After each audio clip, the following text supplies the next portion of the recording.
Emilio Cárdenas Elorduy, doctor en ciencia política, nada más. Sí.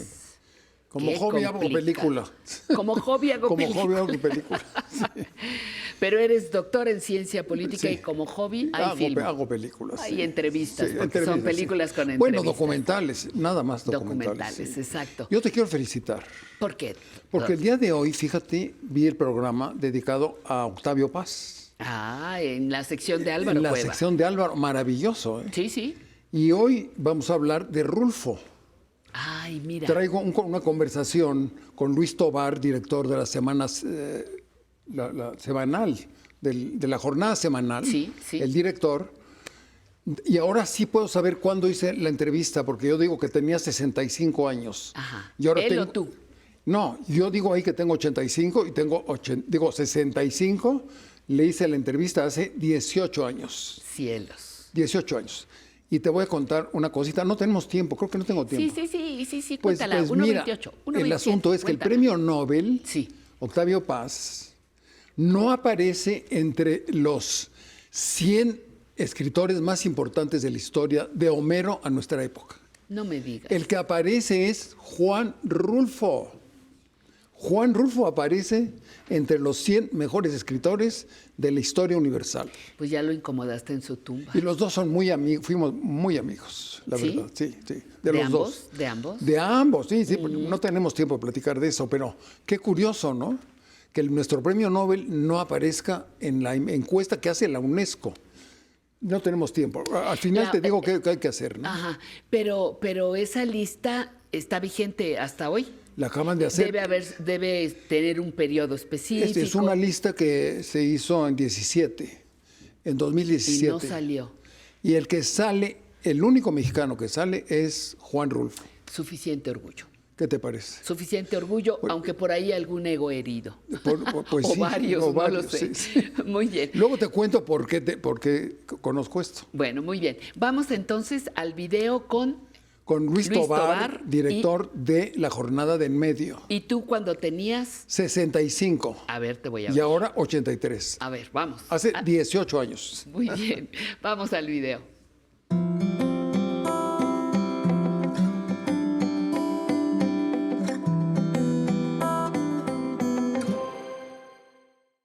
Y yo quisiera preguntarle a Luis, ¿cuál fue su contacto con la obra de Rulfo? ¿Y qué significa Rulfo para los jóvenes escritores del siglo XXI? Mi primer contacto con la obra de Juan Rulfo fue escolar. A la generación mía ya le correspondió felizmente tener entre las lecturas asignadas a Juan Rulfo. En la preparatoria. En la preparatoria. A mí me pasó incluso en la secundaria. Me pasó en la A mí en la preparatoria me hicieron leer obligatoriamente a Juan Rulfo. A mí, afortunadamente, en la secundaria me hicieron leer El llano en llamas, ¿sí? Y yo recuerdo muy bien que la primera impresión que tuve, el primer cuento que me llegó a los ojos fue Diles que no me maten. Fue el primero que tomé. Y desde entonces fue como un chicotazo, ¿no? Claro que cuando uno tiene 15 años y está en secundaria no se le importa mucho casi nada de lo que lee. Después vino digamos que una segunda repasada a esto, pero eso ya fue con Pedro Páramo. Esto a mí personalmente me sucedió a los 17 años, en unas circunstancias muy curiosas. Ya no fue una lectura escolar, fue una lectura por mi cuenta. Y ahí sí fue más que un chicotazo, fue como una revelación o algo por el estilo. Tendría que decirse algo muy epifánico aquí porque el acercamiento con Pedro Páramo y el conocimiento en directo, sin asideros, más allá de la lectura previa y de secundaria del Llano en Llamas, no tenían, creo que para mi fortuna, toda esa aura de entre fama, mito y casi obligación de decir esto es bueno, como puede sucederle a algunas generaciones. Y fue una lectura pura, quiero decir en ese sentido, si se puede decir que es pura, alguna cosa. Y entonces fue absolutamente maravilloso acercarse a Pedro Páramo. Y a mí personalmente me ocurrió, y me sigue ocurriendo hasta la fecha, que no puedo leer Pedro Páramo sino de una sola sentada.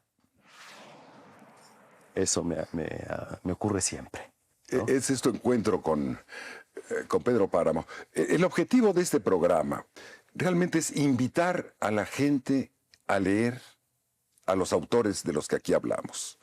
Y de veras, esta es una invitación. Ya escuchamos el testimonio de Luis de su contacto con Pedro Páramo. Yo que ando ya en los 65 años, en la preparatoria una maestra cuyo nombre no recuerdo, me hizo leer El llano en llamas. Pero esto eran 6 años después de que se había publicado el libro, en los años 50, 53.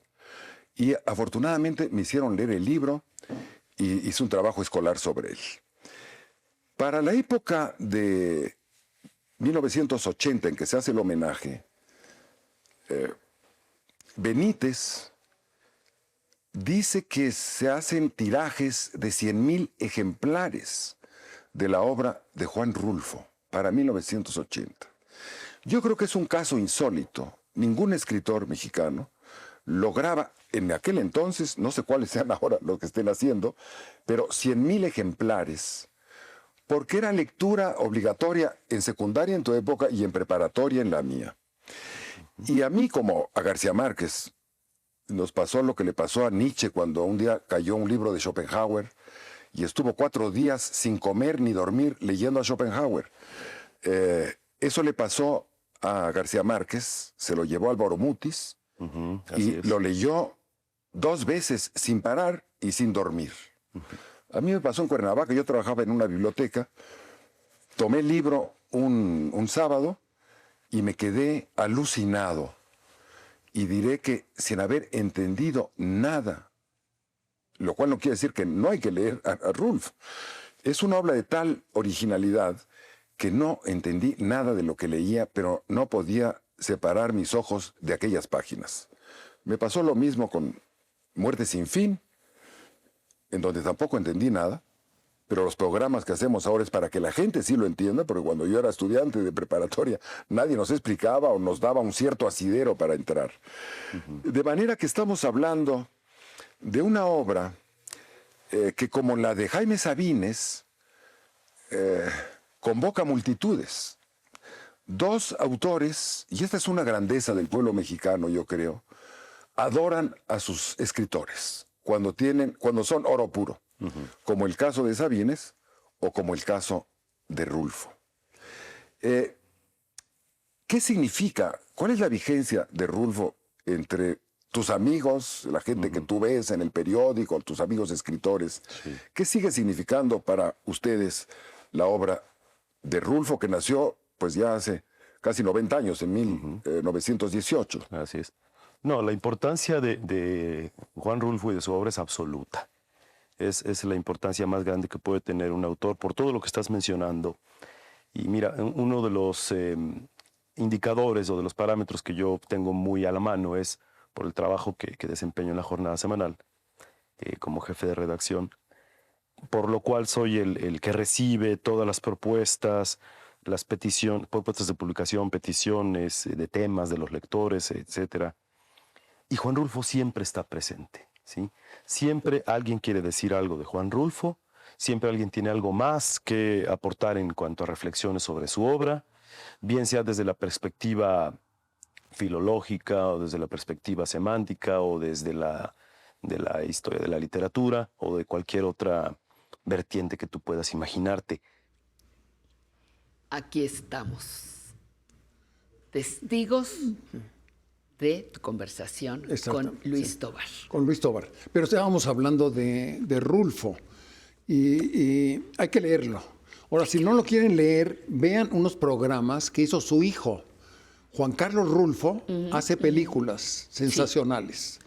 Se ganó un premio en 1917 de Conaculta para hacer 7 programas sobre su padre.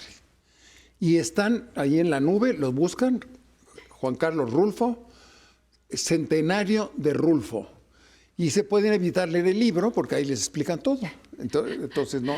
No, al contrario, fíjate, ves los programas y vuelves a leer el libro. Es fantástico. Y es fantástico. Una delicia. Sí, yo la segunda y tercera vez sí lo entendí. La primera no entendí nada, pero me quedé fascinado. No podía dejarlo. Eso es una cosa mágica. Pero el hijo hace películas, es buenísimo, y están en Canal 11, bueno, buscas ahí, Juan Carlos Rulfo, Centenario de Rulfo. 6 películas fantásticas, documentales, donde te cuentan toda la historia. La película que yo hice sobre su papá es la única película que hay sobre Juan Rulfo, fotógrafo. Y además era mi vecino, éramos amigos. Se fue muy rápido. Sí. Escribió muy poco, comillas. Sí, poquísimo. Fotografías muy pocas, comillas. Sí. ¿Y qué importancia tiene en la cultura mexicana? Extraordinaria, central. Sí. Y afortunadamente pude hacerle una película de fotografías. La única que hay, por cierto. Bueno, pues, Emilio, un placer. Yo te como felicito siempre. Porque imagínate, hablas del premio Nobel y de Rulfo en el mismo programa. No hablo yo, los invitados bueno, que traen material lindo, bueno, como tú, que traen nuestros Gracias al 11, especialistas. gracias al 11 podemos. Exactamente, gracias al 11 tenemos este privilegio. Así es. Gracias a ti, mi queridísimo Emilio.